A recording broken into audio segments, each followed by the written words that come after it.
Well, welcome to this second session of the 2013 AgrAbility Virtual National Training Workshop. And welcome back to those who joined us this morning for our session. This afternoon we're going to be looking at alternative production systems.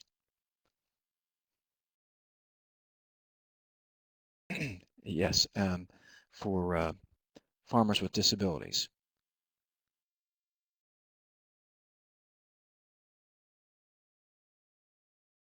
Our presenter today is Carrie Ebert, and she's the coordinator with the Kansas AgrAbility Project. So before we get started with the actual presentation, I know many of you have seen these instructions before, but I will go over them quickly again for those that are new to our webinar series. You do need speakers or headphones today. We do not have a phone connection.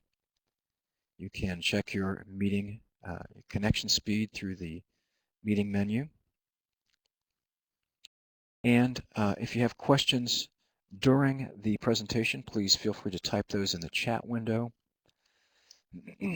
If you would like to ask your question verbally and you have a webcam, you may use the raise hand icon at the top of your screen. After the presentation is over, just click on that and we will attempt to activate your microphone so you can ask your question directly. We'll do our four quick survey questions at the end. We are recording the webinar and it's archived on the link that you will see there on your screen. If you have any technical problems, please tell us in the chat window. And if you can't use the chat window, please email us at agrability@agrability.org.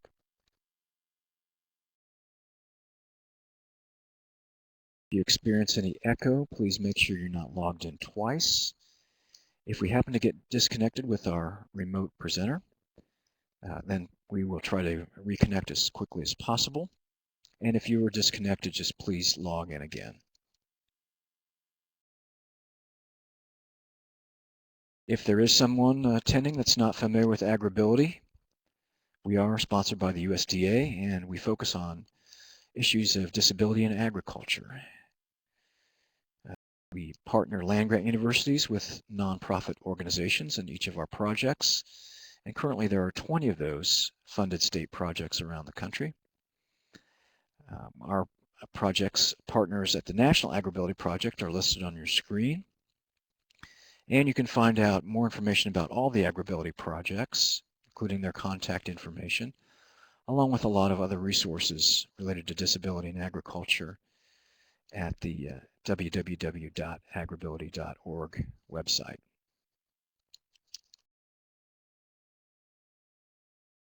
this point, I'm going to turn things over to Carrie for the body of our presentation, and I will return afterwards for our poll questions and the question and answer period. So take it away, Carrie. Okay, I think I can see myself in the screen, so I think everyone else can. Now, welcome to the afternoon session of the December 10th virtual training workshop. As Paul said, we are going to talk a little bit about alternative production systems for farmers with disabilities, with a focus primarily today on small farmers, local food production and beyond. So I think with that, we'll get started. And let's talk about our learning objectives for this afternoon. And what I hope, I put together a presentation that you will all learn a little bit about small scale and alternative agriculture. You'll get to see some examples of small scale and alternative production methods that we've got farmers using in Kansas. We're going to take a virtual farm tour at our virtual training workshop. And we're going to discuss possibilities for your state and identify resources that you may have in all of your states. So I hope that I'll be done in plenty of time, that you can ask questions, or even if we do have time, to share some alternative production and small scale production methods that are working in your states. I think that would make it a much more enjoyable time for everyone.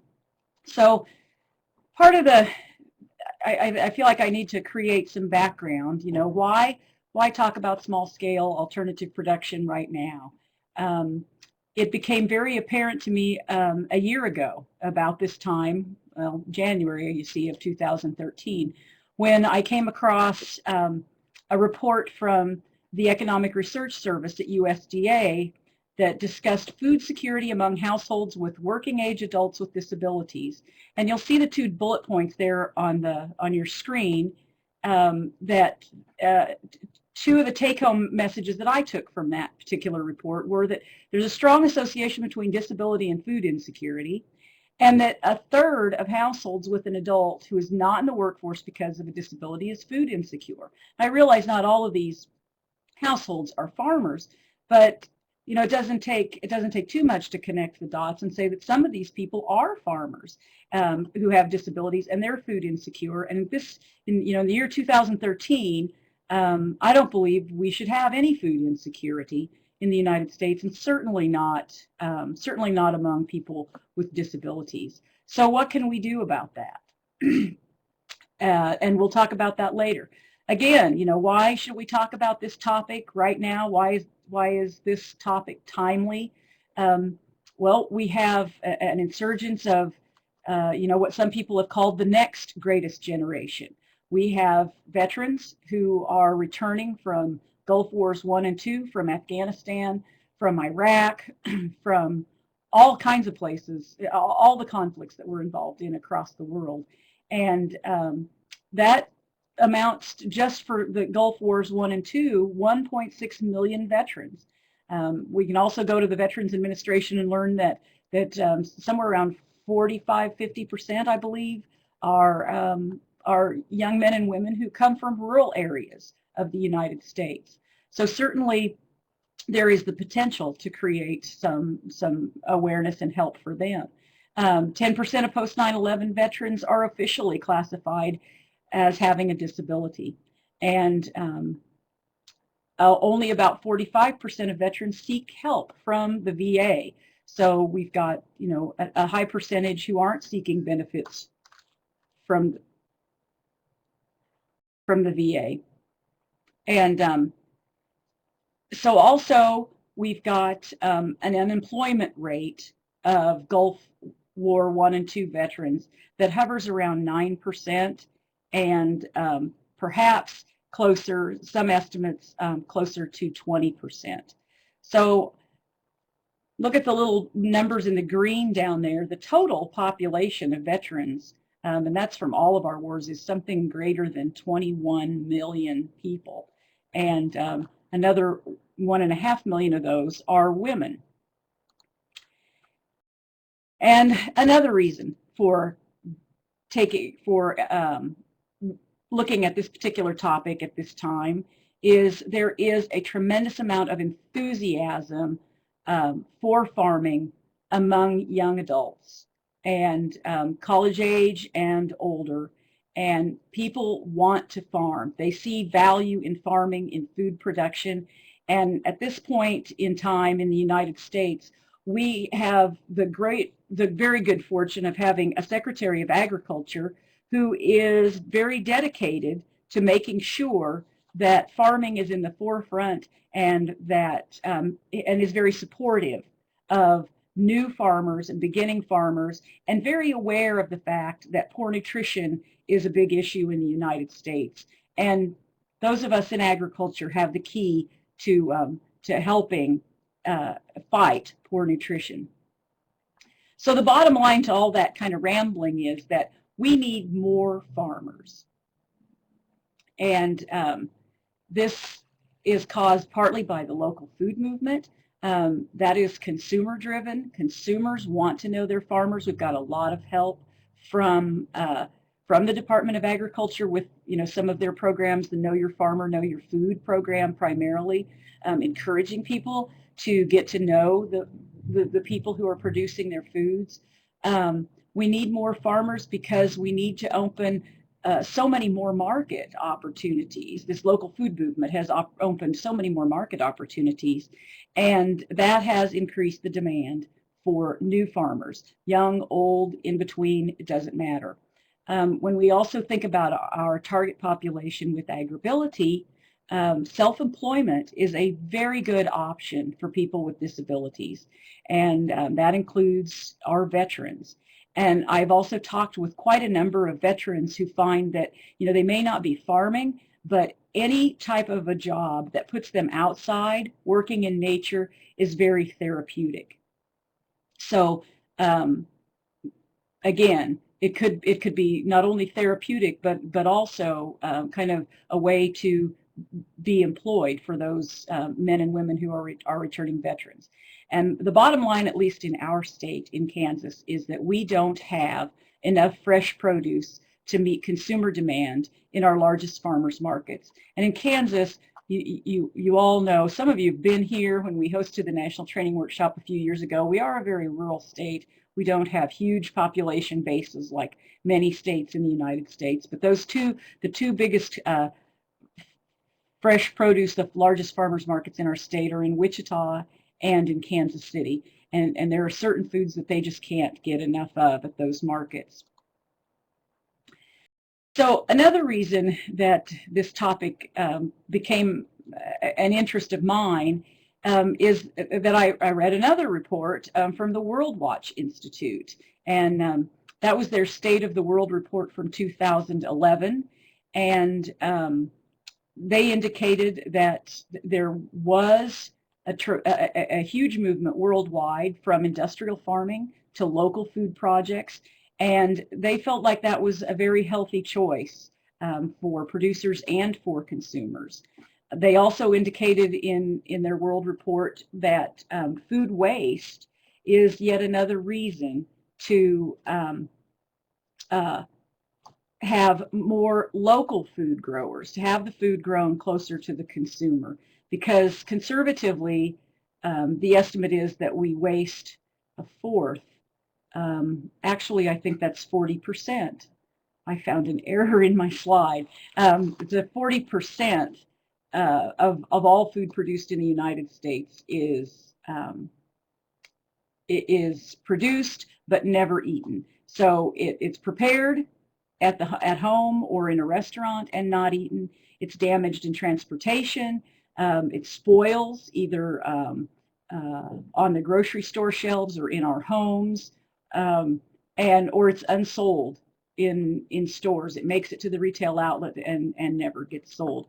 But certainly we could cut down on food waste if we had food closer to the consumer. It would have a little bit longer shelf life and have a little bit longer time to last for the consumer to get it. So we need more farmers to grow fresh produce. And can AgrAbility help bridge that gap between farmers, between our Americans who have disabilities and their food insecurity? We saw the report that indicated that. Between our AgrAbility customers and this need for local food, the consumer demand that's been created for local food, and then the needs of our returning veterans. And again, as I said before, many of those folks were raised in rural areas. So that begs the question, can we do that? And yeah, I think we can. And I think it's very exciting because I think AgrAbility has already started connecting those dots, whether we recognize it or not. So the next part of the presentation is that we're going to take a look at, again, like I said earlier, some of the production in Kansas, what's working and what's not for farmers and consumers, but I'm not really hitting on the consumer side this time around because, and this is just a belief of mine, but I think it bears truth, that small-scale farming is an excellent self-employment option, and you can get started in small-scale farming and produce fairly high-value crops with what turns out to be pretty minimal startup investment. And certainly that investment part, the financial part, seems to be an issue that we have an awful lot with our AgrAbility customers. So let's look at what are some small-scale, what do we consider, or what do I consider in this case, small scale or alternative options for farming, as opposed to, and let me preface some of this is farming production, the small scale alternative, and in opposition to, large-scale, multi-thousand-acre commodity crop production facilities. Again, easy startup, fairly easy to get into, minimal investment, and still a reasonable payout for the farmers, a way for them to make a living, a way to help support the local community, and to encourage good nutrition practices by people, but also to eliminate some of that food insecurity. If nothing else, just to create a situation where a person can kind of provide some of their own food needs. So we've got traditional fruits. Alternative doesn't have to mean exotic. There are, all kinds of tree fruits, bramble fruits, whatever grows, in your growing zone. Small fruits. These are all types of production that have been used with some success here in Kansas. And I can tell you that all of these types of traditional production methods are growing in our state. But then there's also the opportunity to create and produce specialty crops, specialty fruits like figs. We don't grow those in Kansas, but we're not in zones 6 through 7. I did put the growing zones in here for some of these that I consider specialties because they're not your run-of-the-mill. You find them on every grocery store shelf in the United States. Although I will take that back with the kiwi down at the bottom, because I think we do find kiwis pretty much at every grocery store. A lot of them are imported, though, from some other country, so we can certainly grow those here in the United States. But elderberries have become very popular for their health benefits. But again, only certain areas of the country you can grow them, but they would be considered a specialty fruit. Currants, think of you all can think of them. I'm just trying to give you a few examples. And of course, herbs, culinary and medicinal herbs, are very popular among consumers. And, with all the cooking shows that are on television these days, how many of you have watched a cooking show where you haven't seen the chef who's preparing the food using fresh herbs? And that's just the culinary side of it. And there is a whole other entire business of medicinal herbs, and they're quite popular as well. So let's keep moving on. Small-scale vegetable production. There's those traditional vegetables like tomatoes, peppers, peas, green beans, squash, the same stuff that we all probably grew up eating. But then again, we can encourage production of specialty vegetables. If you walk around farmers markets, anything that's miniature is really fascinating to people. And odd colors. There's a particular really kind of pale yellow carrot that I get at our local farmers market that I love. I think it has a different flavor. It might just be me being silly, thinking that it tastes different or better than a typical orange carrot, but I really like them. There are purple carrots. There are carrots that look like a target when you slice through them. You've seen 8-ball zucchinis. It's a round zucchini. It actually looks like an 8-ball.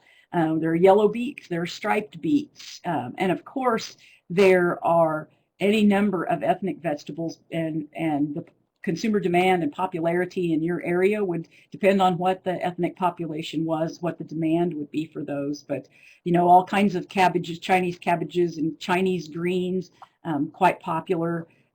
Specialty peppers, also quite popular at farmers markets. And again, all of these vegetables, traditional and specialty, are also quite often highly sought after by chefs. So we're talking about there is market potential for these crops that people grow. And then, of course, there's protein sources. Wild game or domesticated game that's in a kind of a preserve area, hunting preserve. There are what I call minor breeds, small breeds of livestock that don't require the same intensive investment as large animals like cattle, for example. But so the minor or small breeds, goats, sheep, rabbits, all kinds of poultry. And aquaculture is also becoming very, very, very popular. Aquaculture and aquaponics. And a lot of people are raising fish with aquaponics or aquaculture. And in the aquaponics, they're growing some kind of a plant up above those fish, and they're using the entire system to feed the crops growing above the water tank, and then the fish growing below the water tank. I'm not advocating for or against conventional or organic. That is it's a market decision that needs to be made, and it's an individual producer decision that needs to be made. It's up to the producer and to the consumer. But all of these crops can be grown either conventionally or organically.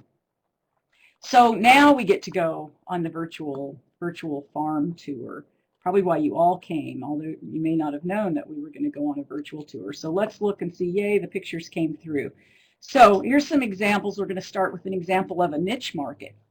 On the right side of your screen, we'll look and you can see some green plants down there at the bottom, and a fella standing above him. This is a producer from north central Kansas, and he is growing green beans. I think he has 14 acres of green beans, and he is the only what I would consider large production green bean grower in Kansas.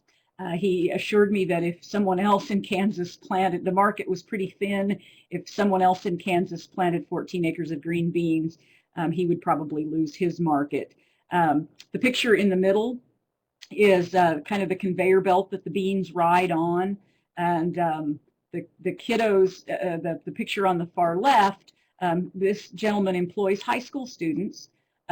Literally, the picture on the right side of the screen, we're on the fringe of his growing field, and behind him it's not a building, it's actually a reefer truck, and he grows these beans, puts them into boxes, and then stores them in this refrigerated truck, and ships them directly to a Kroger distribution center.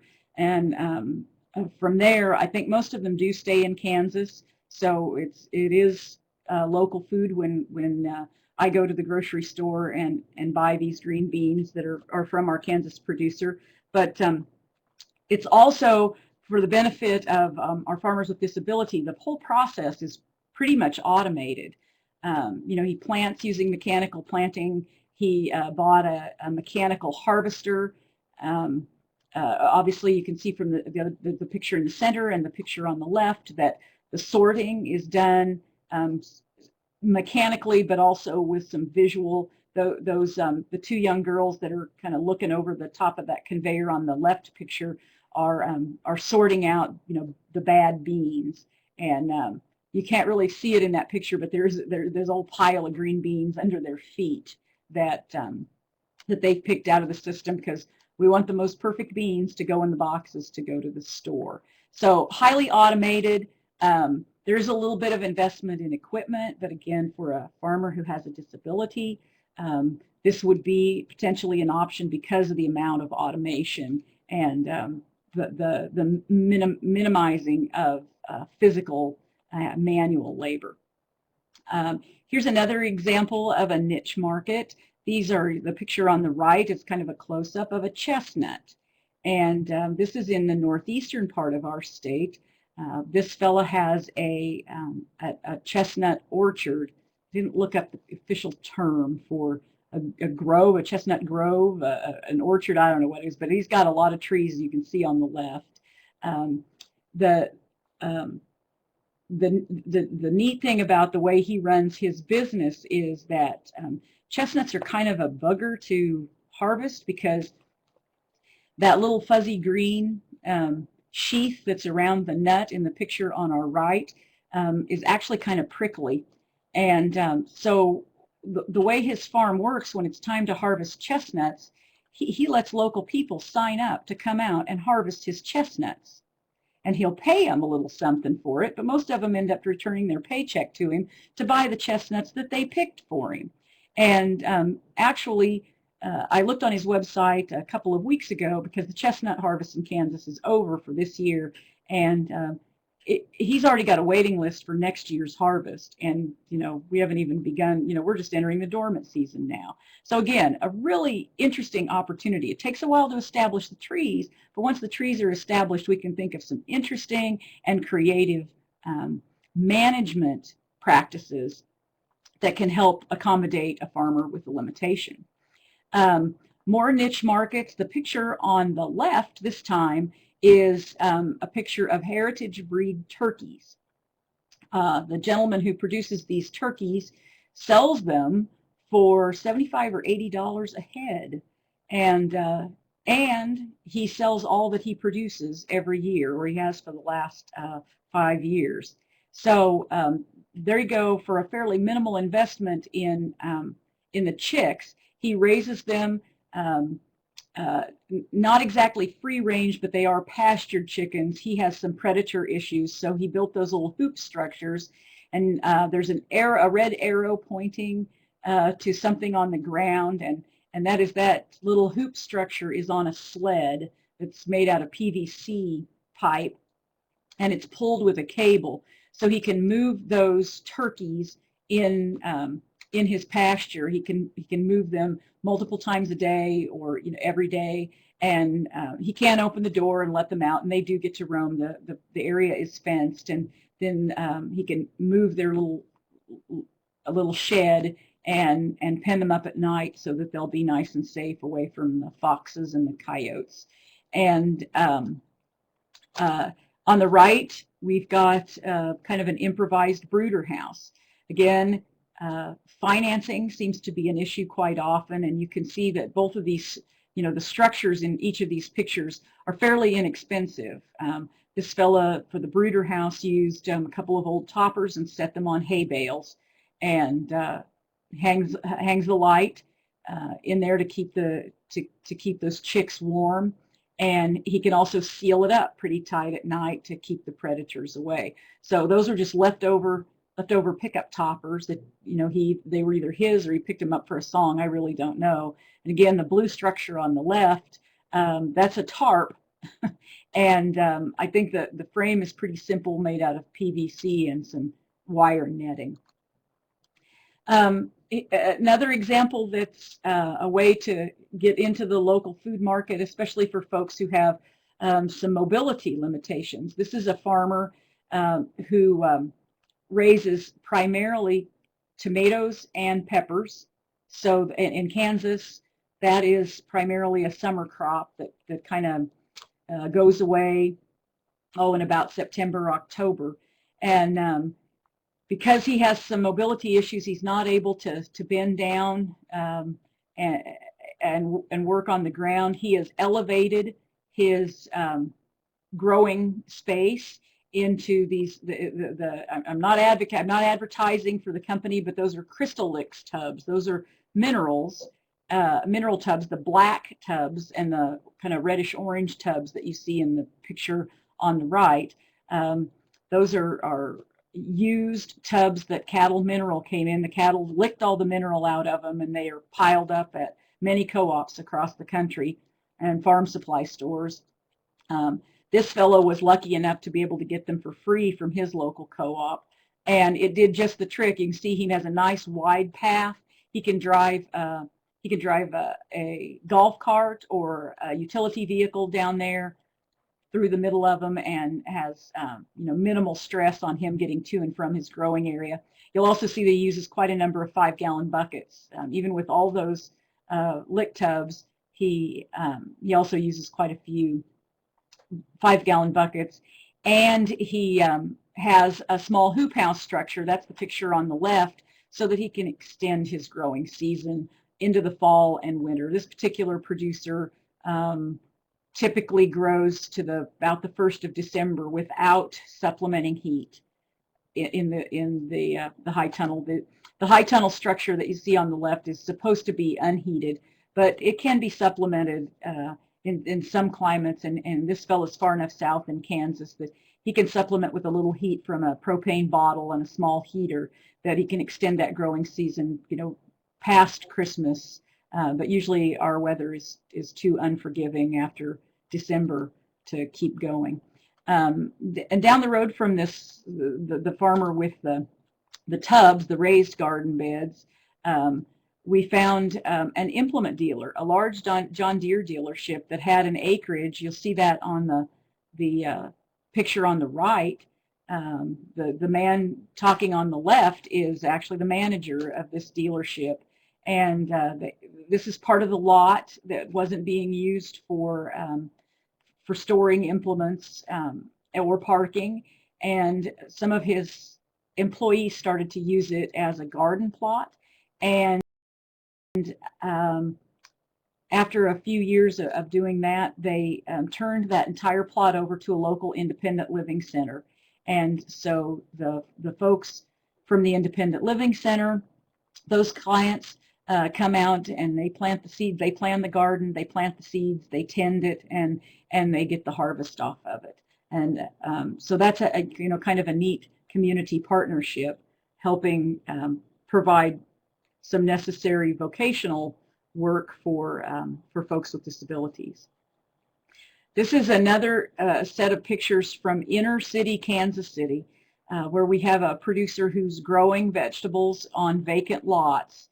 And in the lower left-hand corner is an example of an experiment that she tried that's called slot farming, where she takes just a lawn edger, and in that crabgrassy mess that's growing in the vacant lot, she created a little furrow with the lawn edger and put seeds down in there essentially using the crabgrass that's growing in the vacant lot as mulch. She experimented with several other kinds of mulch and experimented with crops. I think that's a radish growing in there actually, but I'm not positive. Prior to these pictures were taken kind of late in the season, towards the end of September, and she had grown cucumbers and squash using that slot farming method. But it's a great way to use vacant lots to create food, to help minimize some of that food insecurity among people and the food desert situation. Also, this part of Kansas City, very depressed, a lot of people who are unemployed, a lot of folks who are homeless. And so it serves a number of community benefit purposes too, to be growing food in the middle of the city. And this is an example from our nonprofit partner, our Kansas AgrAbility nonprofit partner in Parsons, Assistive Technology for Kansans and Southeast Kansas Independent Living, where they have in a community garden area in the city of Parsons, Kansas, have created raised beds using totes.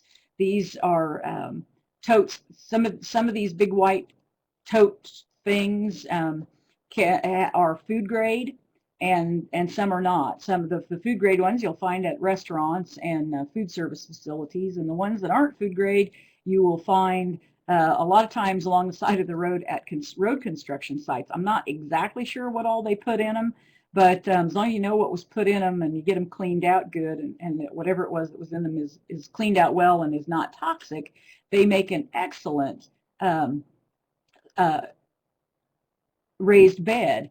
And they also are already on pallets. So if you can move, if you have a way to move a pallet, they're pretty easy to move. And these folks were really creative in that they even created a way to turn their tote into a tiny hoop house or a covered structure to extend their growing season. You can see the kind of the frame, the skeleton of it on the upper left, and then the lower left, how they've covered it with plastic and can extend the growing season that way to make their mini hoop house. Another example of a raised bed is a constructed raised bed. I think all of us have seen these and seen different ways to raise beds. And constructing one just out of your own materials, out of lumber, is another way to create a raised bed. This particular woman has some pretty significant back and rotator cuff issues, and everything she grew was on the ground. So the solution that we tried to come up with for her was something that was a little higher off the ground. We were having trouble getting her down to her plants, so we thought we'd bring the plants to her. And another example of minimal investment. This is a little chicken house similar to the one that we saw the turkeys in earlier, but the minimal investment part is the fact that the canvas structure that's over the top of that is a billboard. And the woman who has this operation told me that it's an ad for a casino underneath there, and you guys can't really see it, maybe unless you look really closely, but there's like a scantily clad woman on the inside of that little structure, and these are her broilers. And she thought maybe those guys would grow better if they were looking, when they were penned up, looking at that recycled half-naked billboard lady. But again, minimal investment. I'm not sure what she paid for that used billboard. It may well have been free. But again, that frame is made out of PVC and some old 2x4s. So we can't let can't let investment money get in the way of helping improve our farmers' lives. This is just an example of inside of a hoop house, a high tunnel that offers a tremendous opportunity to grow very intensively. If you look in there, this fella he's got some pots mixed in with the plants that he's got planted in the ground, and I don't know about you, but I see onions or chives, and I see beets, and I see tomatoes, and I see carrots, and I'm not sure what all else I see in that picture, but it's planted. He's got every inch of that space covered with plants on the ground and in those pots. And then in addition to that, he's got the hoop structure over it, and he can cover it with plastic, and again, and extend that growing season a little bit longer.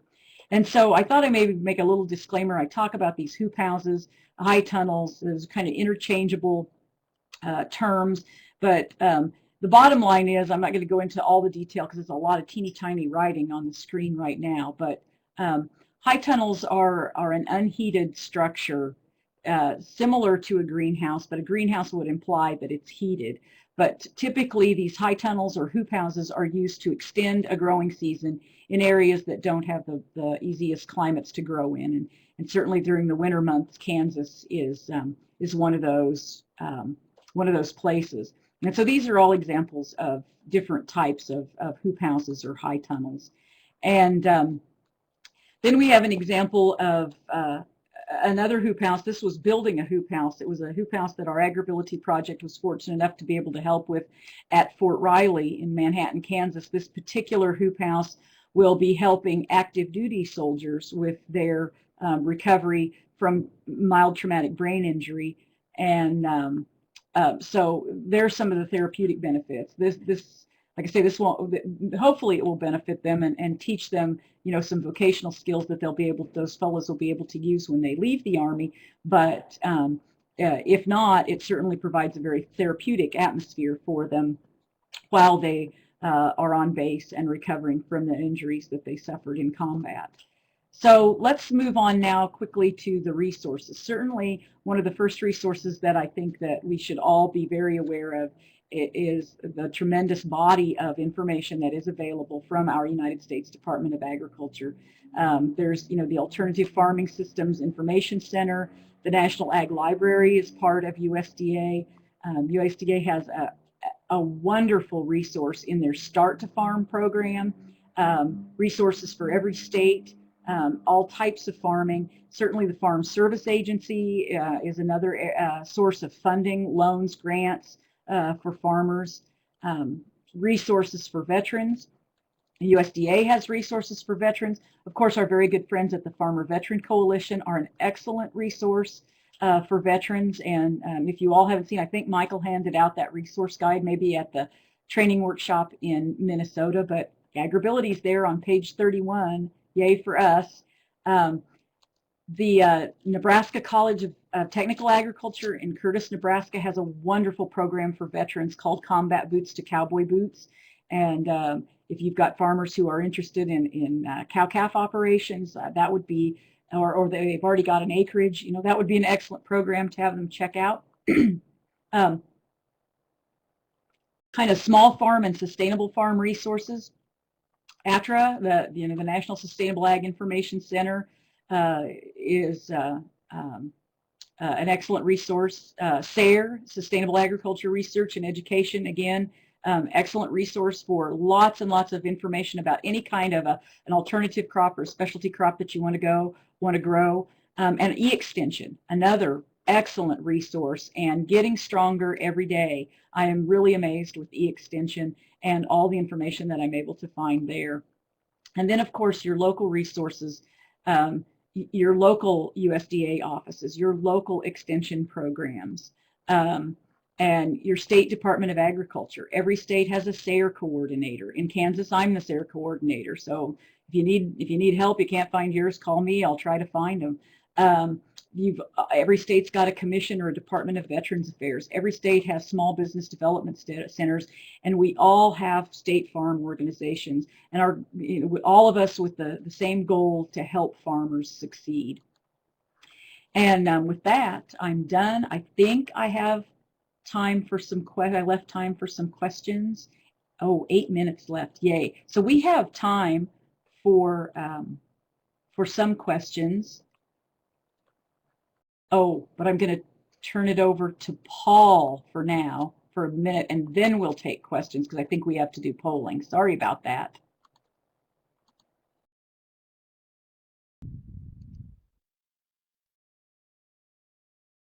Thanks very much, Carrie, for those ideas. And as we're doing our poll questions, if you don't have a specific question, but you have another potential idea that might be an alternative production method that you have witnessed or been a part of or heard about, and you would like to share that, please feel free to type that also into the chat window, and we'll plan to share those additional ideas with the rest of the participants today. At this point, I'd like to go ahead and do our four poll questions. And the first one simply asks what type of a program you're affiliated with.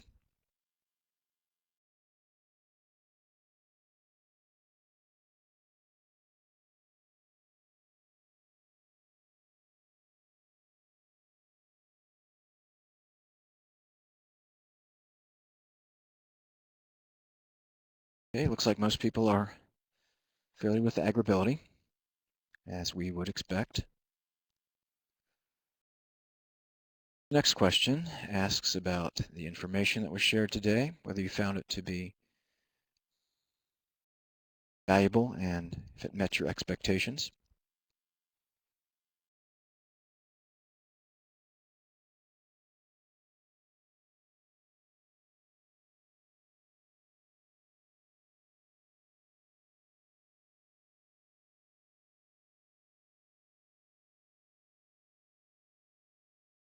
Okay, thank you for your input on that.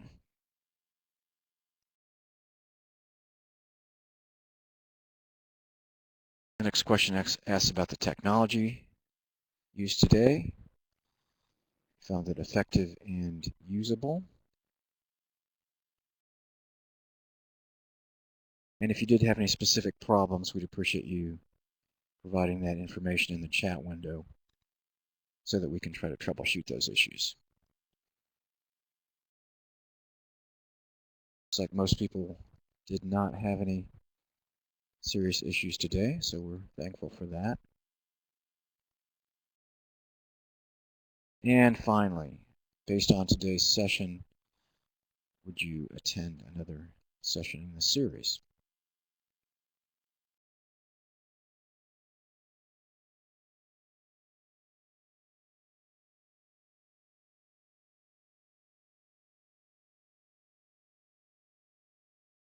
Okay, thank you for your response on that.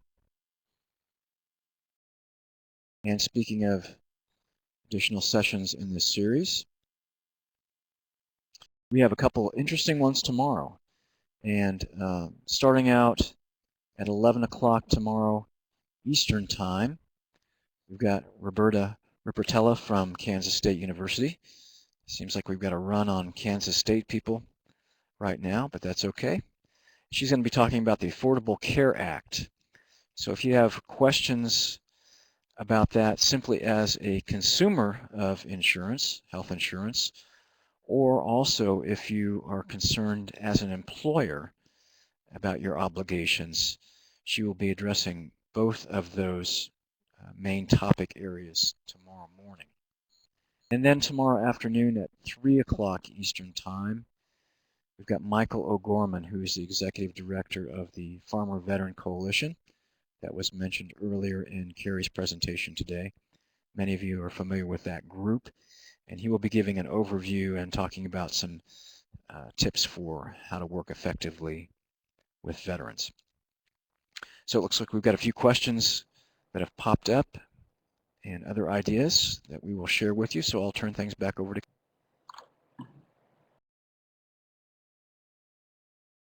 Okay, I'm back.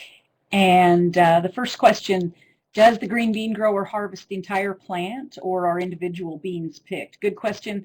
That thought flashed through my mind as we were looking at that picture and it escaped me. Yes, the problem with growing with the mechanical harvester is that it does harvest, that harvester harvests the entire plant and then they extract the beans from it. And so that would also explain why there was a fair amount of kind of wasted beans, but I don't think any of them are wasted because this fella, you know, sends as many green beans as those kiddos who work for him, those high school students, as many as they'll eat. He also donates quite a few of them to a local food bank. And again, this is very rural Kansas, but we all understand that the majority of Kansas is a food desert, so fresh fruits and vegetables are hard to come by.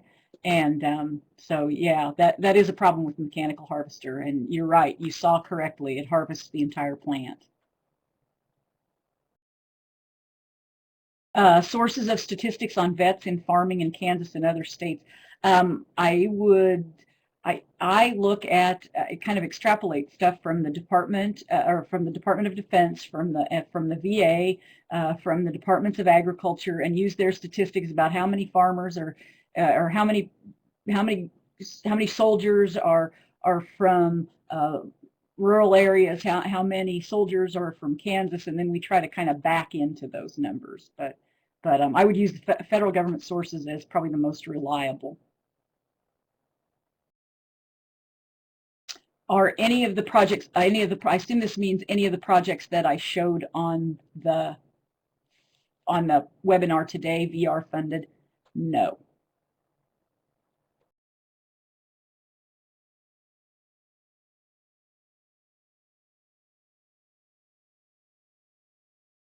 How do I find out what permits or licenses I need to run an agritourism operation or sell to local farmers markets, etc.?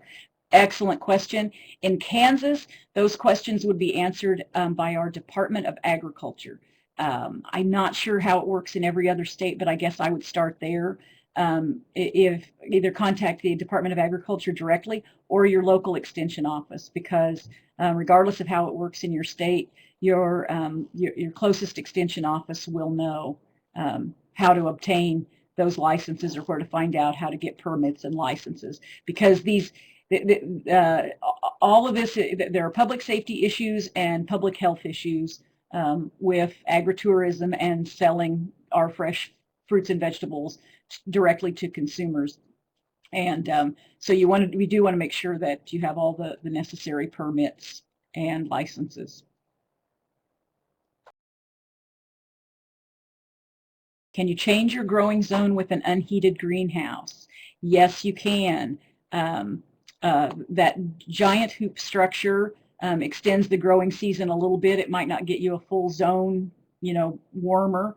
I'm actually trying to figure out how I can get to be like Florida heated, but haven't figured that out yet for Kansas. But you can also use row covers or small hoops, low hoops, but a lot of people just call them row covers, and that'll also warm you up just a little bit more and extend that growing season a little bit longer. And each time you extend your growing season, you're getting further down in the growing zones.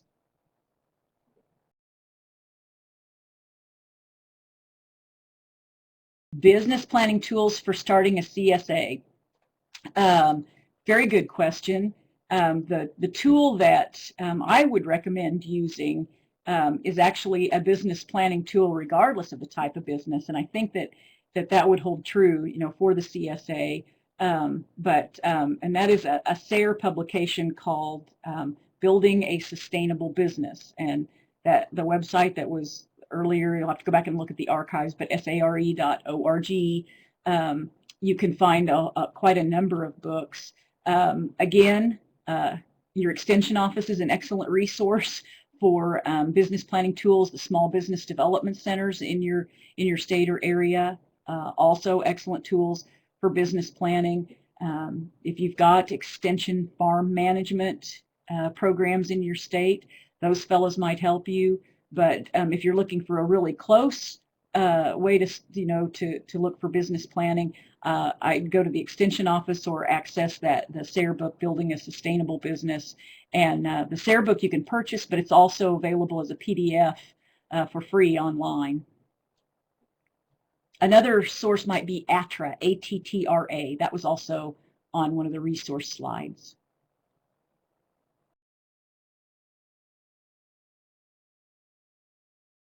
So we do have, I think that was the last actual question, but we do have some other ideas that were submitted by participants. So we've put those up on the screen, and looks like we've got some good input from those that participated. Excellent. Yeah, cut flowers. That's a good one because they do sell very well. Whoever added that, thank you so much, because I focused on fruits and vegetables, but I understand quite a good profit margin in the cut flowers if you can keep them alive.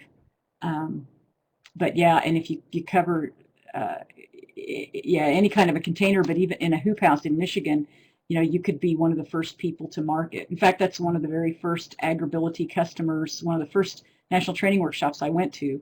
There was a woman, we were in Tennessee, I think, if Tim's on, and she was growing cut flowers and marketing them.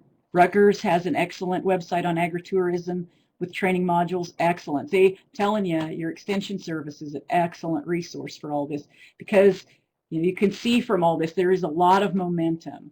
The Women's Ag Network, lots and lots of information there. Yes, a national conference each year. That's good to attend. Some fruit crops are perennial, yeah, but you want, good point. That was in my notes and I wasn't looking at my notes. Thanks, because the fruit crops, if you do plant trees or, sometimes bramble fruits, it might take a while to get your first crop. So there's a lot of tending to them before you actually get to cash in on them. So that's got to be part of your business planning too with customers, is to make sure that they understand what they're doing. But your fruit crops, there's not that issue of replanting every single year, which is nice for a lot of people.